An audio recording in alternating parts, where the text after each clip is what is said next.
internet masing-masing. Oke, jika sudah, kita boleh balik ke GitHub kita. Kita reload saja, kita refresh di page ini. Dia akan otomatis menambahkan dua file kita ini, ada app dan juga index. Assalamualaikum warahmatullahi wabarakatuh. Oke teman-teman sekalian, di video kali ini kita akan coba sama-sama belajar Git dasar ya. Seperti bagaimana cara kita mengambil codingan dari repository GitHub orang, kemudian kita membuat repository milik kita sendiri, posting ataupun upload kode kita ke repository kita sendiri, dan update repository milik kita sendiri. Oke, langsung aja ya. Di sini kita boleh masuk ke GitHub milik kita sendiri ya. Kalian boleh buat akun terlebih dahulu maupun login terlebih dahulu. Di sini saya sudah login ya dengan username Fahrul C. Ini adalah menu awal maupun dashboard dari GitHub itu sendiri. Nah, kita boleh masuk ke menu repository sebelah sini. Kemudian kita akan buat repository milik kita yang baru.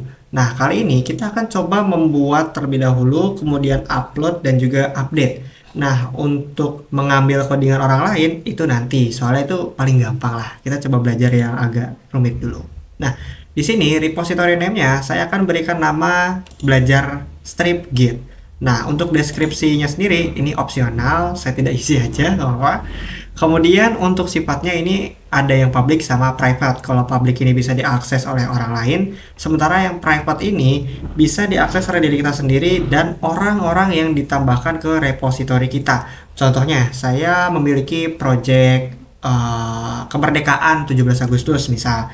Nah, saya juga punya tim untuk menyelesaikan project 17 Agustus ini yang bernama si Ahmad sama si Jamal. Nah, saya menambahkan Ahmad sama Jamal ke repository yang bersifat private ini.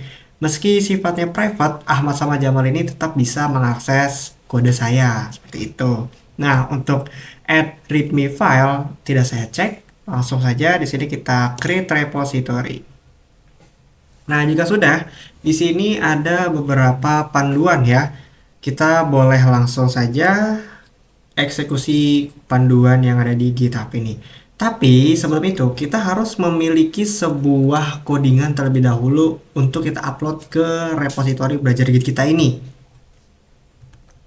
Nah, di sini saya coba buat sebuah folder baru ya di database saya yang bernama apa ya? Belajar aja dulu. Belajar. Oke. Nah, jika sudah, di sini kita boleh masuk dan akan saya buka dengan code editor. Contohnya Visual Studio Code. Jika kalian menggunakan Sublime ataupun Notepad dan lain itu bebas saja ya. Ini contoh aja saya pakai Visual Studio Code. Karena apa? Visual Studio ini sudah include terminal di dalamnya. Jadi akan lebih memudahkan kita dalam memanipulasi kode kita dengan Git.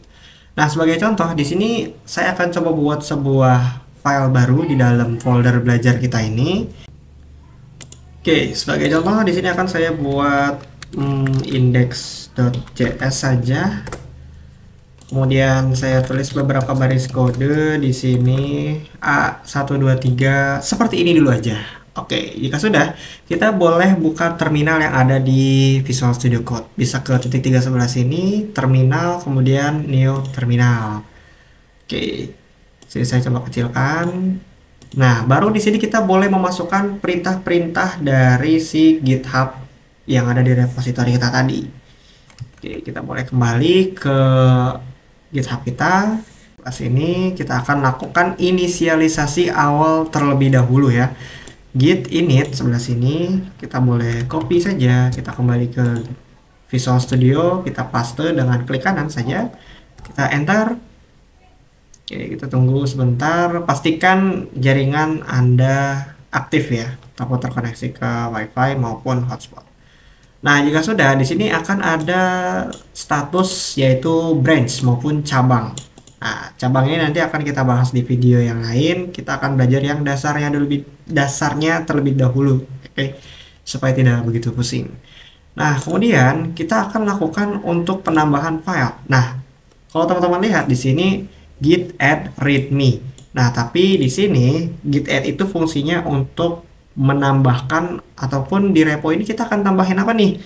Nah, karena kita sudah buat file index.js, sebenarnya kita bisa lakukan seperti ini. Git add index.js. Nah, tapi kalau misal kita punya file lagi, contohnya ada app.js gitu contohnya. Nah, ini kan jadi ada dua file. Nah, kita perlu lakukan dua commit. Nah, ini akan ribet. Caranya lebih gampang, kita lakukan titik, gitu ya. Titik ini berfungsi untuk menambahkan seluruh file maupun folder yang ada di folder belajar ini. Nah, kalau sudah, kita boleh pencet enter. Dia akan menambahkan ya, jika di sini belum ada statusnya. Langkah selanjutnya, kita boleh kasih commit. Commit ini sejenis komentar maupun note di setiap push kita maupun di setiap update. Contoh di sini adalah apa ya? Note upload pertama seperti ini. Oke, kita bisa enter. Nah, bisa dilihat di sini dua file change, artinya ada di app.js sama index.js gitu ya. Nah, kemudian kita boleh pilih untuk branch-nya maupun cabangnya gitu ya. Kita boleh paste git branch.main, kita enter saja.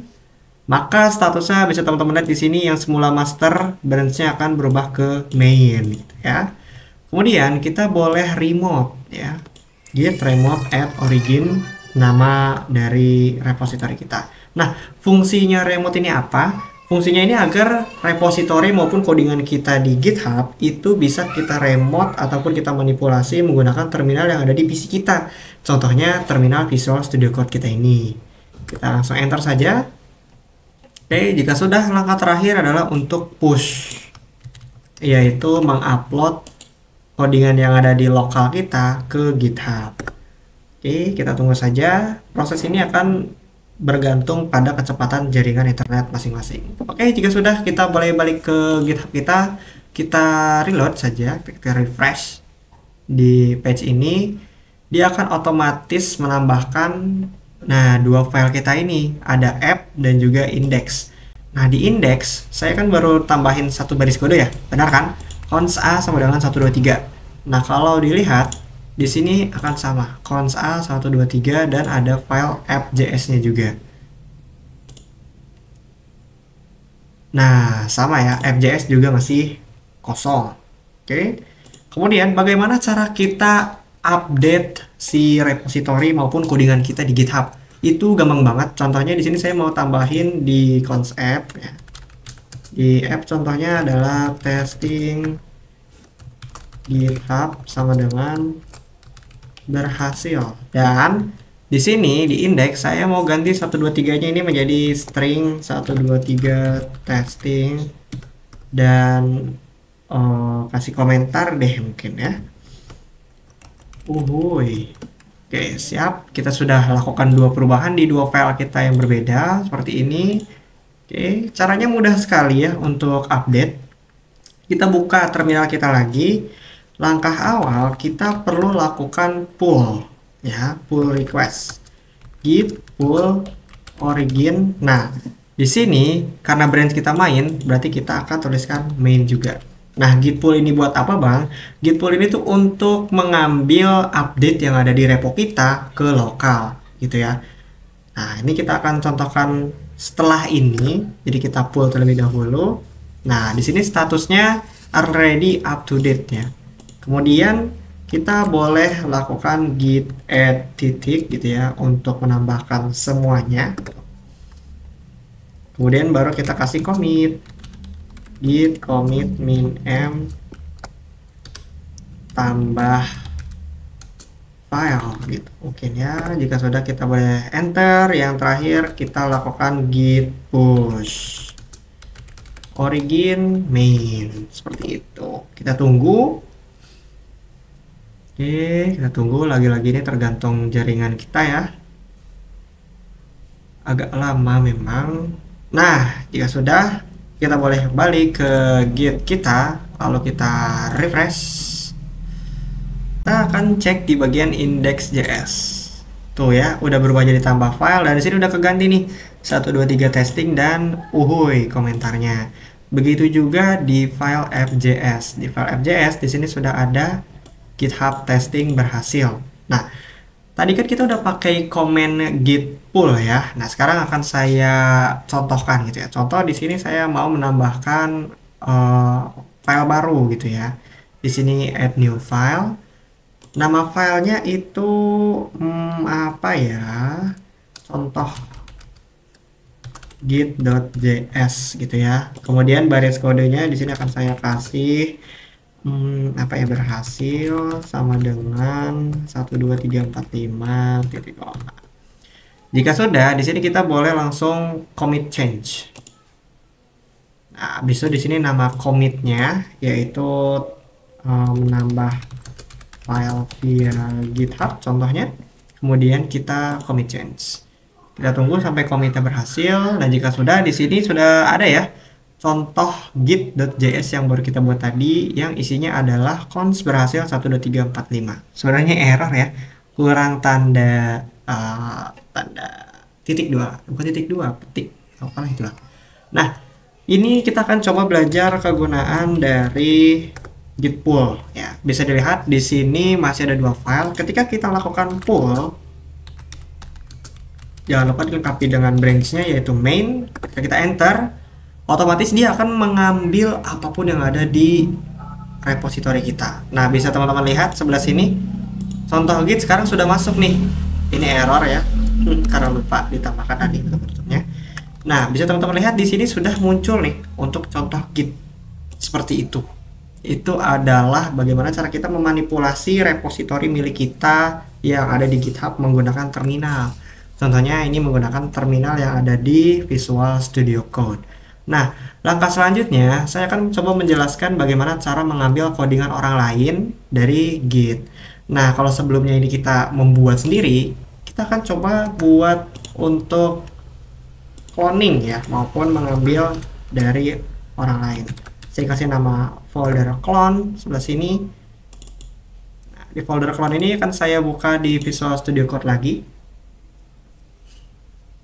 Nah, selanjutnya di sini saya mau ngekloning sebuah repositori yang saya punya ya. Sebelah sini saya lihat-lihat Java Basic.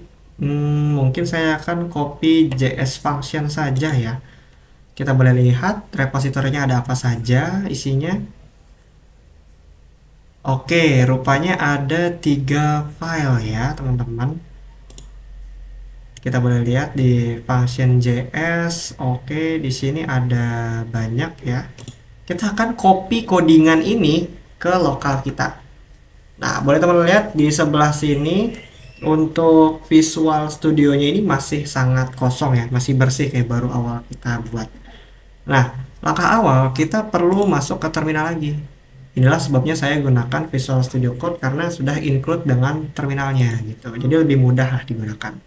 Oke, setelah itu kita boleh masuk lagi ke dalam repository JS function yang tadi kita pilih. Nah, sekarang kita boleh masuk ke menu kode. Nah, perhatikan di sini ada HTTPS yang bisa kita copy. Nah, jika sudah, kita bisa kembali ke Visual Studio Code kita, ketikkan git clone seperti ini, kemudian kita paste URL yang tadi kita copy. Sekarang kita enter. Otomatis dia akan nge-cloning si JS functionnya.